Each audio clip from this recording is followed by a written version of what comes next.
This is When Science Speaks, a new web series profiling innovative and interesting people working in science and technical fields, from academia to industry to the nonprofit world.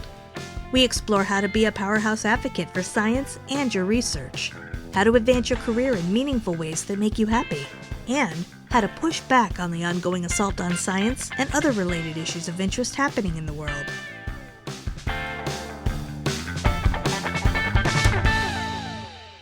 Well, hey everyone, it's Mark Bayer and you're tuned into When Science Speaks. Thank you so much for being here. Today's episode is brought to you by Bayer Strategic Consulting in Washington, D.C., which helps scientists and engineers get funding, gain influence, and build relationships with their most important stakeholders. We are so fortunate to have Nic DiPalma on the show today. Nic is founder and CEO of SpacetimeLabs, a creative agency for science. SpacetimeLabs develops advanced communications for science and research to connect with the public through art, design, and creativity. Just to give you two examples of their innovative work, SpacetimeLabs has developed a STEM-focused iPad game for the Smithsonian's National Air and Space Museum and led Designing Your Identity workshops for the National Science Foundation Innovation Challenge. Also is Principal and Executive Creative Director at Nic DiPalma Creative, which is a design consulting group focused on accelerating client creativity and building a culture for developing innovative ideas through web design, motion graphics, design systems, and training. Nic DiPalma Creative has worked with PBS, Accenture, Pew Charitable Trust, BET Digital Networks, and many more organizations. Earlier in his career, Nic served as design director at AOL and as a senior graphic designer at WETA, the PBS member station in the Washington area. Nic received his Bachelor of Science in Communications with a focus on media, art, and design from James Madison University. Welcome to the show, Nic. Hey, thank you very much, Mark. I really do appreciate you having me. It's a privilege. Now, SpacetimeLabs has such an important focus. It's particularly relevant in these days when it's been difficult at times to communicate with the general public about the need for self-quarantines and business closures. I'd love for you to share the mission and vision of SpacetimeLabs. Sure. So the vision of SpacetimeLabs was really to see an R&D lab inside every organization. And how would we do that? What is the mission in order to make that vision come true? The mission, at that time when I kind of launched the idea was how could design support science in science communication? How do we communicate that need for science and research in every aspect of business and technology and policy? Just, the fact that you can't separate science from everyday life, from anything. It's pervasive, it's always there. It is the discipline and deeper dive into the quote unquote science of what we do. And how do you communicate the value of that? And so design, I believe, gives science or any organization a unique advantage in being a signal in the noise, right? And so how could design support science in communicating its value for greater support, better science literacy, and building an audience of really engaged fans. And from that mission, to kind of make that vision of an R&D lab in every organization, or science as the new startup, because they're so much alike. Running a startup, being an entrepreneur, and being a scientist running research, very similar.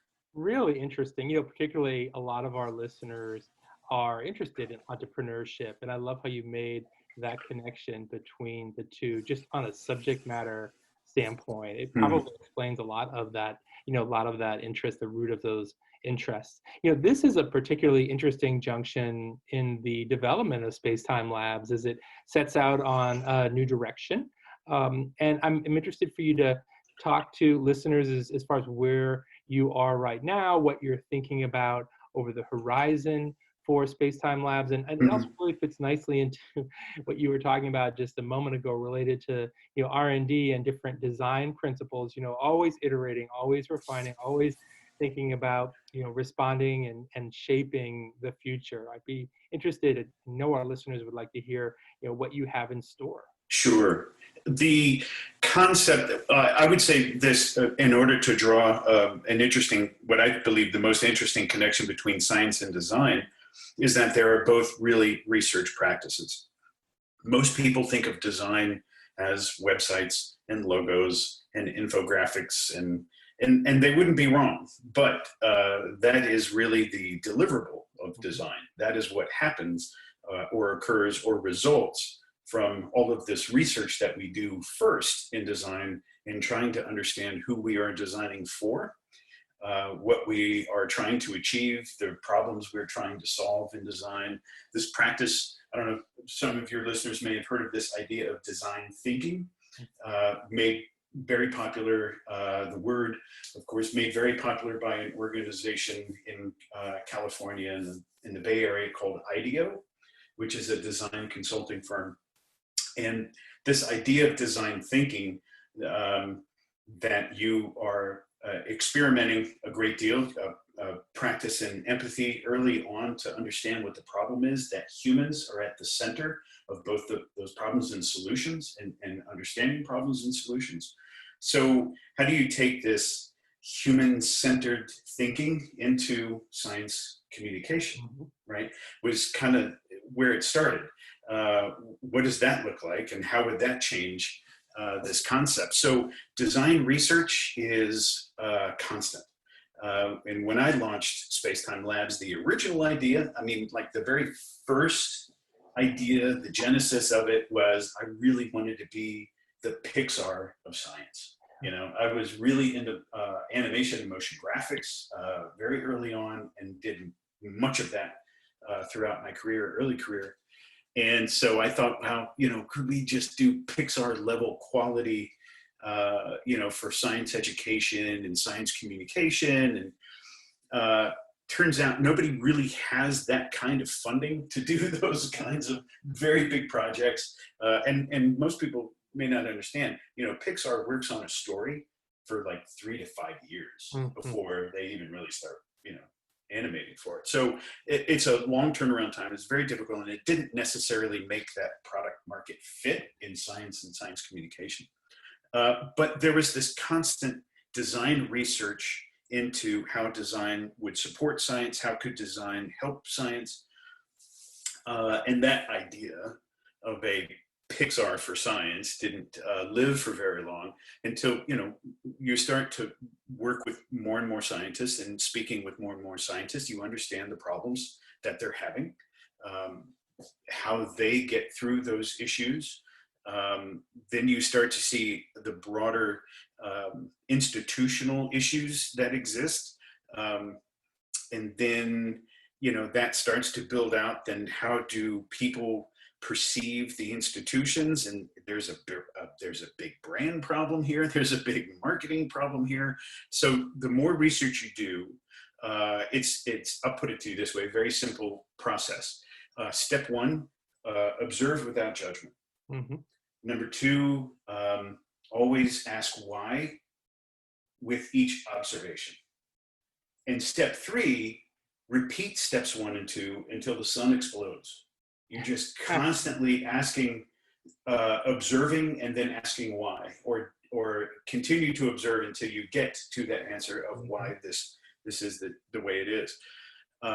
So in this constant design research of what is a creative agency for science, what does that mean? It sounds really catchy, but diving deeper into the meaning of that, what we wanted to do was to communicate the value of research and the value of science and supporting scientists and the work that they do. But it became very obvious that, the way a lot of science communicators communicated, it seemed like they were all communicating with each other. And some of the outreach, outside of science, outside of those organizations, was kind of missing some of the value of it, which was maybe getting filtered out somehow. And there was something missing. We, trying to figure out what that really is. That the best way to communicate the value of science is to demonstrate the value of science.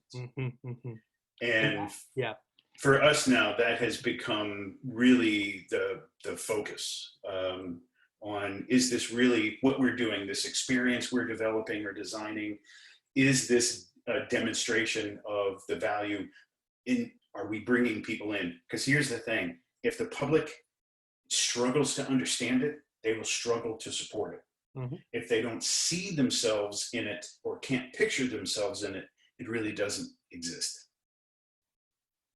Just really, really fascinating. And that's where I want to go next, Nic, because you talked about this experience and seeing yourself, in the science, in these topics. And that's just so I'd like for you to talk some more about, so fascinating to me, as sort of an overall approach or a theme that you really explain so well, these immersive experiences as a way to both communicate about science and build buy-in from listeners. You're talking about, well, if you can't understand it, you can't support it.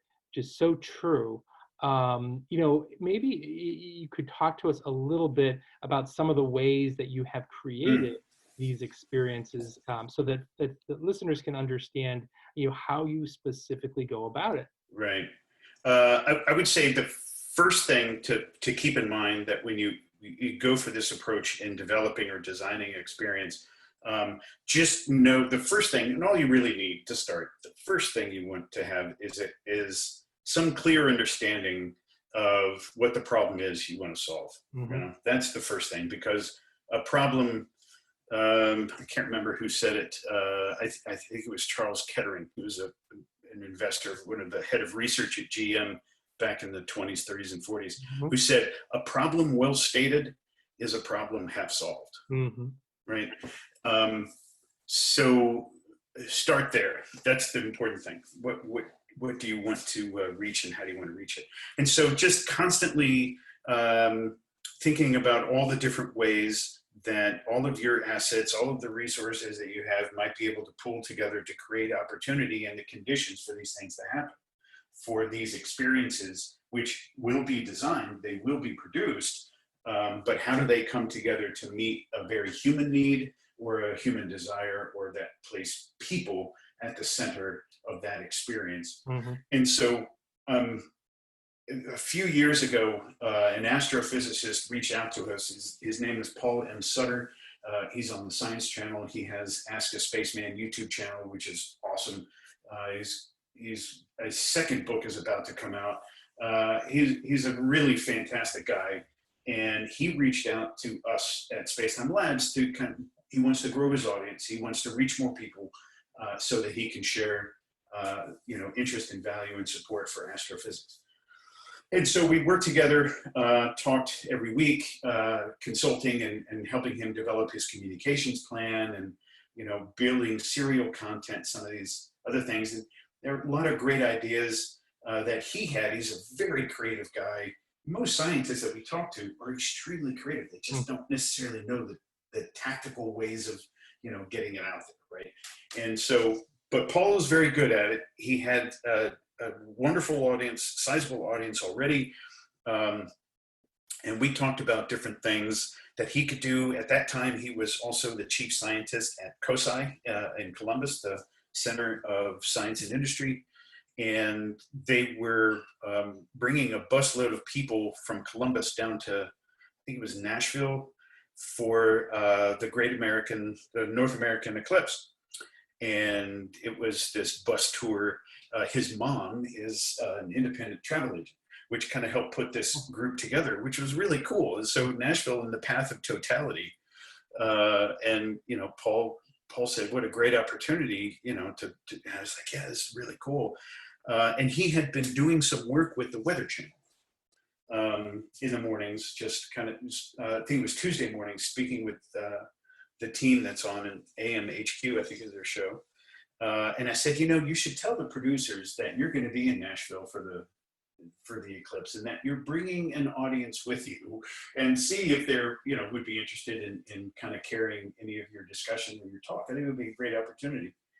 Sure enough, he ends up talking with some of the producers there, and although they didn't use his audience that he was bringing with him, Paul was a perfect example of them finding an opportunity to present to their audience this value of astrophysics during this time of the eclipse. And it was a huge hit. I think Weather Channel's coverage beat everybody's coverage on the eclipse that day in media, which was really neat. But it was from that. Paul mentioned he and Fraser Cain, who is the publisher of universetoday.com, they were developing a tour of Iceland, again, with Paul's mom putting together this package, hunting Aurora Borealis in Iceland. Now, between the two, between Paul and Fraser, they have a tremendous audience online, both in, I think, between Reddit and Twitter and Facebook. I mean, it's just pretty phenomenal size, which helps. And so they sold that tour out in like 2 weeks or something. As soon as they announced it, they were sold out in like 2 or 3 weeks. And when Paul was describing this to me, it just a bell went off. And I said, look, I need 24 hours. Give me 24 hours. I have an idea. I went to my business model canvas, and I'm kind of pulling out these necessary items, like what is the problem we're solving, and who are we solving it for, who are our clients, who are our customers, what's our value proposition, all these, plugging all of these things in an interesting algorithm of business model generation. And then I called him the next day and I said, what would you think about developing a science travel agency? And he said, that sounds really interesting. Tell me more. And we had this conversation, and I put together a small presentation on, how we could develop, not that it's any different than any other travel agency, except for the focus of what it's trying to do. And that is put people into the science, so that they can see it around them, that they can feel it, that they can experience it. And what we developed was Astro Tours, Adventures in Science. And so it included that tour to Iceland. We ended up doing a tour to the Atacama Desert in Chile, which we oversold on that one. We didn't even know if we would meet our minimum numbers, and we far exceeded that, which included a trip to like the Alma Observatory, and it's stargazing every night. By day, you're out, touring. We had buses and transportation all set up to go do all these really cool things. And then at night, everybody would get together and we would go stargazing. And in the Atacama Desert, on a clear night, which is pretty much every night, you can see the Milky Way galaxy from horizon to horizon. And we had an astronomy Caribbean cruise. Now, you can't put a telescope on the deck of a cruise ship because they tend to bob around a little. But we did have these awesome binoculars, super powerful binoculars that were image stabilization. So you could certainly get other celestial objects. And then, of course, there was stargazing on shore. Costa Rica, we did a tour there. And most recently, the last tour that we did was a All-Stars Astro Tour, where we had Dr. Pamela Gay, we had Fraser Cain, we had John Michael Gaultier, and of course Paul Sutter is there. John Michael Gaultier is a science fiction writer. Skylius, who is probably the biggest science communication channel on Twitch, and we, OPT, Oceanside, OPT telescopes provided some scopes for us, and we went out to the GMARS facility out there in like Joshua Tree National Park area of California. It was really spectacular. And if you want to really teach people about planets, the solar system, the universe, put them in it. We got them underneath the stars. The best observatory in the universe is the one you're standing on right now, it was an exciting opportunity to see how people created a community. If you just made the space for them, they created a lot of this community. and sharing some of their own stuff, their own content about it, telling stories about it with their friends and posting about it. All of a sudden, it started to get a little bit bigger than just us, than this science travel agency. Within our first year, Lonely Planet, which is the biggest travel publisher in media, named us in the best in travel. I think it was best in travel 2019 for astro-tourism. Wow. And honestly, we hadn't even been in business a year when they had reached out to us. We had created enough of a buzz at that point that we were getting some of that recognition, and that we were giving back. And every bit, every part of this profit, at least some of that was going back to research, which made people want to be a part of it even more.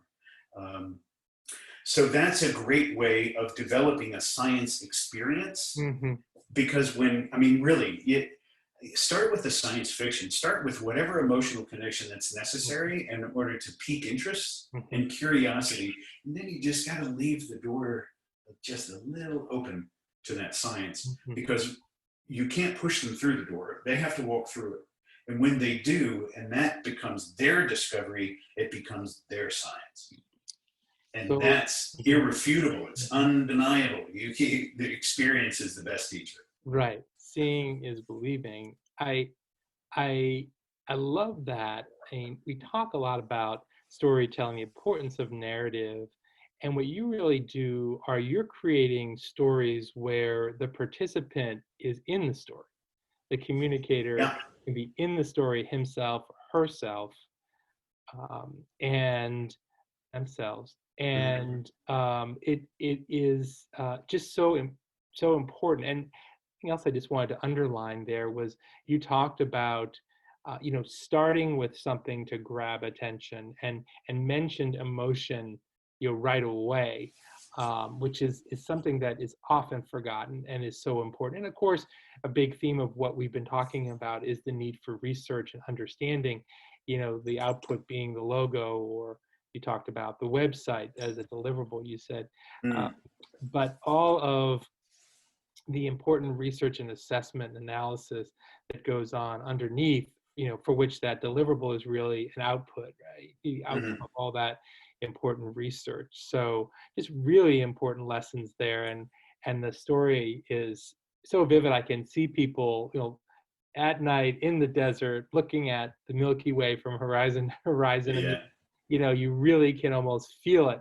And it's breathtaking. And actually, if you can share science in a way that gives somebody chills, I mean, that lasts forever. Yeah. I remember a AAA-esque American Association for the Advancement of Science had one of their annual meetings. This was like 2 or 3 years ago.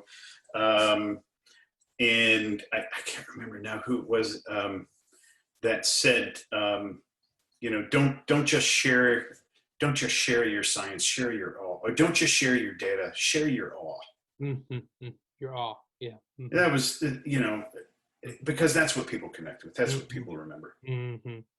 So wonderful. And the way you presented it also is fresh, and that is so important. Now, I want to ask you, given what we've been talking about, and also understanding the situation that we're in as we record this with respect to lockdown, the self-quarantine, and all that sort of thing, and the communications that are coming out from various places, where it's policymakers or others talking about what should be done, what's happening, and things like that. And would love for you to give our listeners a sense of, based on what you were just talking about, where do you see shortcomings or room for improvement in the way these topics are being discussed, and maybe some things that could refine and make more effective these communications, make them resonate more with listeners or audience, or how the general public that's receiving these, that could trigger more compliance with the public health and the expertise that we're hearing here. Yeah, those are really powerful questions. They definitely deserve our attention and our research. There's no doubt. I don't think that there's a silver bullet kind of an answer for some of those things. And And that's where I would begin. Stop looking for a silver bullet. That's the first thing, right? Organizations have an opportunity to become leaders. I would say that the crisis itself begs us to become leaders and to find that, opportunity to help people. Early on, when I got to speak with some of my clients and my colleagues, there was a tremendous amount of anxiety that everybody was experiencing because there is just so much unknown. And all the spaces in between the facts, people typically fill up with fear. Mm-hmm. And they make other stuff up that maybe makes them feel better, but isn't maybe accurate. And so there's an expectation, and when that expectation doesn't become real, then the fear gets compounded, the depression gets compounded, and so does the anxiety. So what I counsel people on, just on the basis of anxiety, and I've worked with a psychologist, Dr. Howard Teich, for many, many years as an organizational psychologist. He's an author, a teacher. He's been my guru for a long time. Mm-hmm. He's wonderful. But where we talk about, how do we reach out and help people? First thing we need to do is help people. That is the easiest way, one of the easiest ways to kind of turn your anxiety inside out into energy, and reach out and just help somebody. It might be your neighbor, somebody across the street or in your community. Do something, volunteer, help somebody. That really does reduce a tremendous amount of stress and anxiety. In terms of organizations and how you communicate with the public, I think this is a great opportunity for the public to recognize and learn a little bit more about science. There's no doubt this is a bit of a wake-up call in a lot of ways for the public to understand that you are your environment, that there's more connected in our systems than you think, that biosecurity is a real thing. It's important to pay attention to it. But it's also a tremendous opportunity for science to listen to the public. Mm-hmm. Understand, and you have to observe this without judgment at all, okay? Remember step one, right? You have to listen to the public on how they are communicating their fears, how they are communicating their frustrations, and what matters to them, what's important to them. Whether you agree with it or not is irrelevant. What they are feeling and expressing is what's important. And from that, you have to dive a little deeper. As we're talking right now, there are protests around the country where people are getting together and they're protesting the quarantine. Mm-hmm. And for many of us, we're like, oh my Lord, what are you doing? You were risking the public health, right? And that's not to say that they aren't, because it's obvious that they are. Mm-hmm. But what's at the center of that are people who have lost their jobs. At this moment that we're speaking, we know of 22 million Americans that are unemployed or filed for unemployment. That number is probably larger, right? So there are many Americans in this country that have lost their jobs. They could easily be losing their homes. They're going deeper into debt.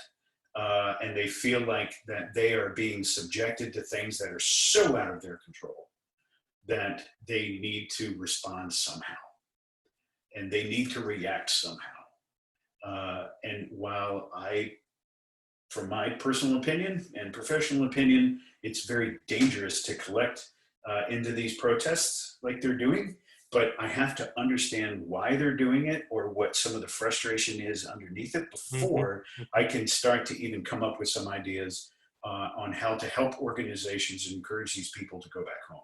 And at this point, what do we want them to do? Is going back home after they've been, together in these groups, is that a smart idea back into the community? So having to kind of talk through some of those, that understanding of why people react the way they do, again, in this design thinking and human-centered approach to problem solving, what are the desires and the needs of these people that are making them react in a way? And what are some of the different new programs or experiences that we can create that would result in them and their behavior changing or their understanding changing. And I think a lot of it is communication. A lot of it is messaging and positioning the story with the narrative. And story and narrative slightly different. Story is the big overarching reason, whereas the narrative is a very targeted, filtered, and sorted approach, tactical approach to communicating the story, right? And so changing the narrative. For SpacetimeLabs, we aren't necessarily focused on just communicating, but experiencing the science and putting research and R&D labs into each organization, because we're not going to go back to normal, right? And so our messaging, in order to build fans, in order to build a crowd that feel and think the same way we do, we're not saying anything new. We're just saying it loud enough so that people can collect and be a part of that movement with us, that we are not going to go back to normal. That's kind of how we got here in the first place. We're going to go forward to better. Mm. And what does that better look like? What is that vision that fuels these missions that everybody can take part in? Look, there isn't just one future. There are many futures out there. There's a future for every single person out there that sees their future or their vision as something very different, right? And there's nothing wrong with that. There are many futures out there. And you can design yours or be subjected to somebody else's, right? And at this point, I think it's smarter to try to design your own future, or else it'll just happen to you, right? So I think to help both the public and organizations, including government and policy going forward, anything that divides us is a liability, I feel. The politics don't matter right now. I know we make a big deal of it because it's just human nature too, but it really doesn't matter as much as the life of somebody you love, or your neighbors that need care, or your friends that need some support. People that are losing their jobs, that could lose their homes and their ways of life. That's the most important thing. And how can we design a better future for ourselves, because we maybe have kind of left that up to other people to decide for us, and here we are. I gotta say, Nic, those will be the last words on the episode. Just wonderful explanation, description, deep insight into these things with actionable things, strategies, techniques that people can put in place right away to try to cope with this, both on a macro level and a micro level. Just really inspiring. Thank you so much for sharing all this with us. Well, thank you very much for having me on, and thank you to your listeners. I really do appreciate the opportunity. Nic DiPalma, SpacetimeLabs, and listeners, thank you for being here on this episode of When Science Speaks. I hope you'll be back next time for another episode of When Science Speaks.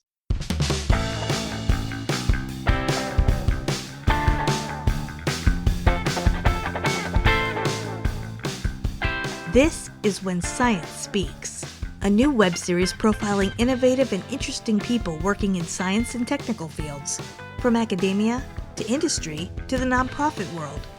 We explore how to be a powerhouse advocate for science and your research, how to advance your career in meaningful ways that make you happy, and how to push back on the ongoing assault on science and other related issues of interest happening in the world.